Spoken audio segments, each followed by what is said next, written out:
Hi friends, அனைவருக்கும் வணக்கம். இப்போ பாருங்கள், சிம்பிளான டிசைன் பார்க்க போகிறோம். தச்சு படிமான தையல் போட 1 இன்ச்சு, ப்ளவுஸோட ஹைட்டு 15 இன்ச்சு, கழுத்து அகலம் 2.25, ஷோல்டர் 3.25, ஆம்கோல் 5.25, மார்பு சுற்றளவில் ஒரு பகுதி 9.5 இன்ச்சு, தையலுக்காக ஒரு 1.5 இன்ச்சு, பின்கழுத்து உயரம் பார்த்திங்கன்னா 9.5 இன்ச்சு. இப்போ இதோட அளவுகளை பாருங்கள். சைஸ் பார்த்திங்கன்னா 38.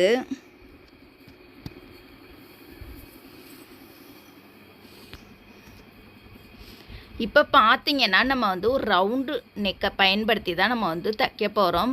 ரொம்ப ஈஸியான மெத்தடு தான், ரொம்ப அழகாக இருக்கும். கண்டிப்பாக இந்த டிசைனை எல்லா சேரீஸ்க்குமே தச்சு போடலாம், ரொம்ப அழகாக இருக்கும். இந்த கார்னர்லேருந்து கரெக்டாக ஒரு 1/2 இன்ச்சுக்கு இது போல் நம்ம கோடு போட்டு இந்த இடத்துல மட்டும் பாருங்கள் நம்ம ரவுண்டு போட்டுக்கலாம். மேலே ஃபுல்லாக ஒடுக்கமாக அப்படியே நேராகவே கீழே மட்டும் பார்த்திங்கன்னா ஒரு ரவுண்டு நம்ம போட்டுக்கலாம். இதுக்கு நம்ம கேன்வாஸ் பயன்படுத்தாமல் தான் தைக்க போகிறோம். இப்போ இந்த லைனிங் கிளாத்தில் மட்டும் இந்த நெக்கை அப்படியே நம்ம கட் பண்ணி எடுத்துக்கலாம். இப்போ எப்படி ஈஸியாக தைக்கிறதுன்னு பார்க்கலாம். இப்போ ப்ளவுஸோட நல்ல பக்கத்தில் லைனிங் கிளாத்தை இது போல் கரெக்டாக வச்சுக்கலாம். நழுவாமல் இருக்கிறதுக்காக இது போல் நம்ம பின் குத்திக்கலாம். இப்போ பாருங்கள், கரெக்டாக ஒரு 1/2 இன்ச்சு மட்டும்தான் பிசுறு விட்டுட்டு இது போல் நேராக நம்ம தையல் போட்டுக்கலாம்.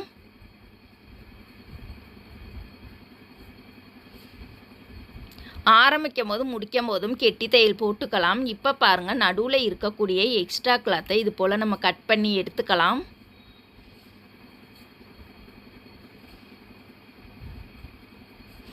இப்போ ஃபினிஷிங் அழகாக கிடைக்கிறதுக்காக தையலில் படாமல் இது போல் குட்டி குட்டியாக நம்ம கட் பண்ணி எடுத்துக்கலாம். கண்டிப்பாக இந்த மாதிரி கட் பண்ணணும். இப்போ பிசுரையும் லைனிங் கிளாத்தையும் நம்ம கையோட ரைட் சைடு வச்சுட்டு லைனிங் கிளாத் மேலே ஓரத்தில் ஒரு படிமான தையல் போட்டுக்கலாம். இந்த தையல் சேஃப்டிக்காக போடக்கூடிய தையல். இந்த தையல் போட்டுட்டு அதுக்கப்புறமா நம்ம நல்ல பக்கம் படிமான தையல் போட்டோம் அப்படின்னா ரொம்ப ஈஸியாகவே இருக்கும். கஷ்டப்பட்டு மடித்து படிமான தையல் போடணும்னு அவசியம் இருக்காது. இப்போ லைனிங் கிளாத்தை உள் பக்கமாக தள்ளி விட்டுட்டு நல்ல பக்கம் ஒட்டுலே ஓரத்துலேயே அழகாக நம்ம படிமான தையல் போட்டுக்கலாம். இந்த படிமான தையல் போடும் பொழுது தையல் நம்மளுக்கு பொடி தையலாக இருக்கணும். ஓரத்தில் தைக்கக்கூடிய தையல் அழகாக நேராக இருக்கணும். வளைச்சி தைக்காமல் நேர் தையலாக இருக்க மாதிரி பார்த்துக்கலாம். இப்போ பாருங்கள், நம்ம கழுத்தை அழகாக நீட்டாக தைச்சி முடிச்சிட்டோம். அவுட்லைன் ஃபுல்லாக நம்ம தைச்சி ரெடி பண்ணிக்கலாம்.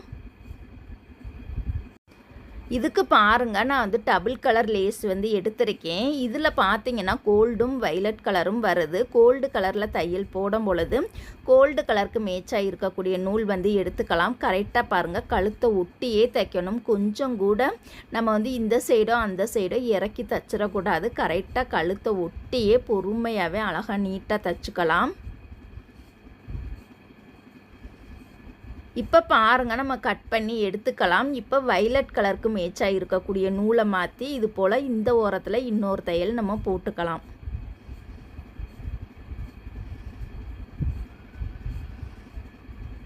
இப்போ பாருங்கள், தைச்சதுக்கப்புறம் அழகாக இருக்குது. சென்டரில் ஒரு லைன் போட்டுக்கலாம் அடையாளப்படுத்துறதுக்காக. இப்போ லேஸ் முடிஞ்சிருக்கு இல்லையா, அந்த இடத்துலேருந்து கரெக்டாக 1 இன்ச்சில் இது போல் நம்ம மார்க் பண்ணிக்கலாம். கீழே சென்ட்ரு பகுதியில் ஒரு வளைவு கொடுத்துடலாம். பாருங்கள், இப்போ எனக்கு சாக் பீஸ் தீர்ந்து போனனாலேயே எனக்கு சாக் பீஸ் இல்லாமையே டிசைன் தைக்கிறதுக்கே ஒரு மாதிரி இருக்குது. ஈவினிங் நான் சாக் பீஸ் வாங்கிடுவேன். சாக் பீஸ் வாங்க போகிறதுக்கு டைம் இல்லாதனால இப்போ நான் க்ரையான்ஸ் யூஸ் பண்ணியிருக்கேன். இது குட்டி சாக் பீஸ் எங்கேயோ ஒரு இடத்துல இருந்ததை தேடி கண்டுபிடிச்சி இப்போ நான் லைன் போட்டிருக்கேன். பாருங்கள், 2 சைடுமே அதே மாதிரியே நம்ம லைன் போட்டு ரெடி பண்ணிக்கலாம்.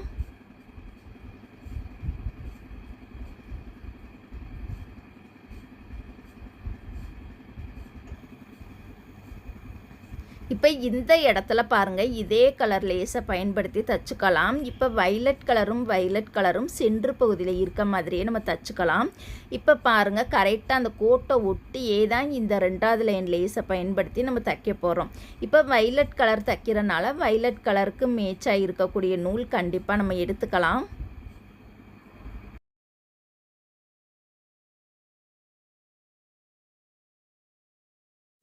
அப்படியே பாருங்கள், கொஞ்சம் கொஞ்சமாக பொறுமையாக அந்த கோட்டு லைன்லேயே, அந்த கோட்டு மேலேயே கரெக்டாக வச்சு தைக்கணும் பாருங்கள். இந்த வளைவு வரக்கூடிய இடத்துலலாம் கொஞ்சம் பொறுமையாகவே லேசாக கொஞ்சம் கொஞ்சமாகவே வளைச்சி பொறுமையாக தைக்கணும். அப்போ தான் ஃபினிஷிங் நம்மளுக்கு ரொம்ப ரொம்ப அழகாக நீட்டாகவே கிடைக்கும். இப்போ இந்த ஓரத்தில் இன்னொரு தையல் போட்டுக்கலாம். இந்த ஓரத்தில் தைக்கும் போது கோல்டு கலருக்கு மேட்சாக இருக்கக்கூடிய நூலை எடுத்து இது போல் நம்ம தைச்சிக்கலாம் பாருங்கள். 2வது தையல் தைக்கும் பொழுதே நம்மளுக்கு ஃபினிஷிங் ரொம்பவே அழகாக கிடச்சிருச்சு. இதே மாதிரி அந்த சைடுமே நம்ம லேஸை பயன்படுத்தி தைச்சிக்கலாம்.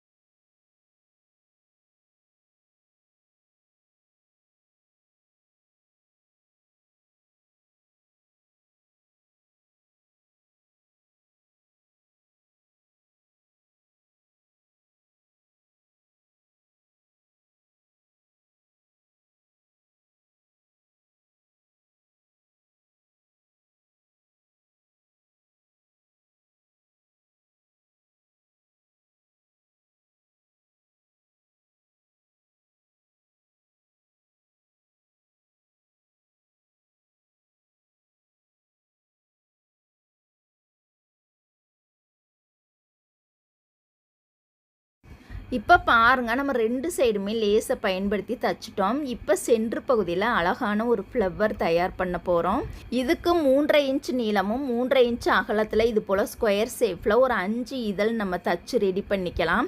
5 இதழும் எடுத்துக்கலாம். 6 இதழ் எடுத்துக்கிட்டோம் அப்படின்னா இதோட சைஸை நம்ம குறைச்சிக்கலாம். இப்போ 5 இதழ்ங்கிறனால நான் வந்து ஒரு 3.5 இன்ச் நீளமும் 3.5 இன்ச் அகலத்தில் எடுத்து இது போல் முக்கோணமாக நம்ம தச்சு ரெடி பண்ணிக்கலாம்.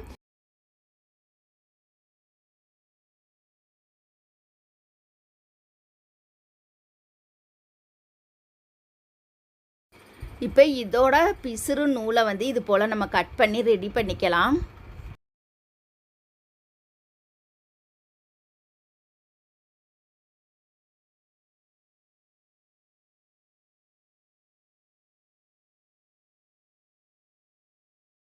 இப்போ பாருங்கள், நம்ம பிசுறுலாம் கட் பண்ணிட்டோம். இந்த முக்கோணத்தில் ஒன் சைடு மடிப்பு பகுதி வரும், இன்னொரு சைடு ஓப்பன் பகுதி வரும். இந்த ஓப்பன் பகுதியை நம்ம வந்து லெஃப்ட்டு கையோட ஆள்காட்டி விரலில் உள்பக்கமாக இது போல் மடித்து விட்டோம் அப்படின்னா அந்த கூர்மையான பகுதியை இந்த மாதிரி நான் தைக்கிற பொசிஷன்லேயே நீங்கள் தைச்சிங்க அப்படின்னா ரொம்ப ஈஸியாக இருக்கும் பாருங்கள். அடியில் இருக்கக்கூடிய கூர்மையான பகுதியை மடித்து ஓப்பன் பகுதியை இந்த மாதிரி மடித்தோம் அப்படின்னா நம்மளுக்கு அழகான ஒரு இதழ் ஷேப் கிடச்சிரும். இதோட நூல் பீஸரை நம்ம கட் பண்ணி எடுத்துக்கலாம். இப்போ இதோட நூல் பீஸரை இந்த மாதிரி நம்ம கட் பண்ணி ரெடி பண்ணிக்கலாம்.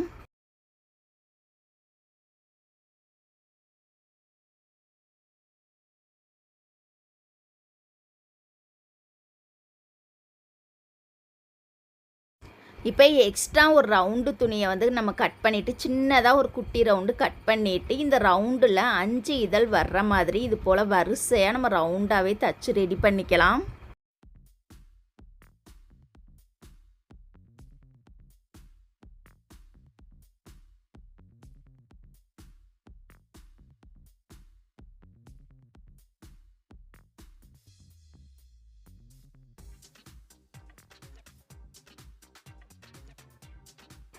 இப்போ பாருங்கள், நம்ம 5 இதழையுமே தச்சு முடிச்சிட்டோம். இதோட நூல் பீஸரை கட் பண்ணிக்கலாம். இதை இப்போ பின்பக்கமாக திருப்பி அந்த ரவுண்டு மாதிரி நம்ம கெட்டி தையல் போட்டிருக்கோம்.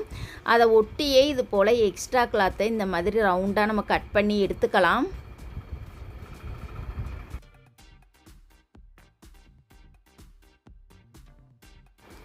இப்போ பாருங்கள், ஒரு 10.5 இன்ச்சு நீளத்தில் இது போல் ரோப் வந்து நம்ம எடுத்து கட் பண்ணிக்கலாம். இதுக்கு குஞ்சம் பார்த்திங்கன்னா 2.5 இன்ச்சு நீளமும் 2.5 இன்ச்சு அகலத்தில் இது வந்து எவ்வளோ சைஸ் வேணாலும் நம்ம எடுத்துக்கலாம்.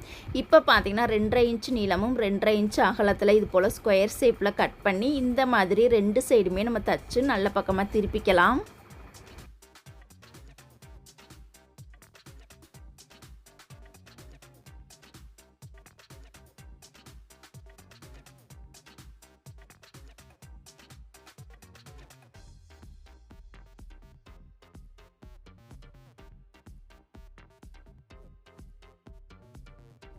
இப்போ பாருங்க நம்ம வந்து அழகா நீட்டாக தச்சு முடிச்சிட்டோம். இப்போ இந்த ஃப்ளவர், இந்த ரோப், இந்த ப்ளவுஸோட நெக் பகுதி சென்ட்ரு பகுதியில் கரெக்டாக வச்சுக்கலாம். பாருங்கள், ஃபஸ்ட்டு ரோப் வச்சுட்டேன். அதுக்கு மேலே நம்ம தச்சு ரெடி பண்ணி வச்சுருந்த ஃப்ளவரை கரெக்டாக சென்ட்ரு பண்ணி வச்சுட்டு நடுவில் பாருங்கள் அப்படியே ரவுண்டாகவே நம்ம வந்து தையல் கெட்டி தையலாகவே அப்படியே ரவுண்டாகவே போட்டுக்கலாம். எல்லா இதழ்லையுமே தையல் படுற மாதிரி அப்படியே அழகாக நீட்டாக ரவுண்டாக தச்சு ரெடி பண்ணிக்கலாம்.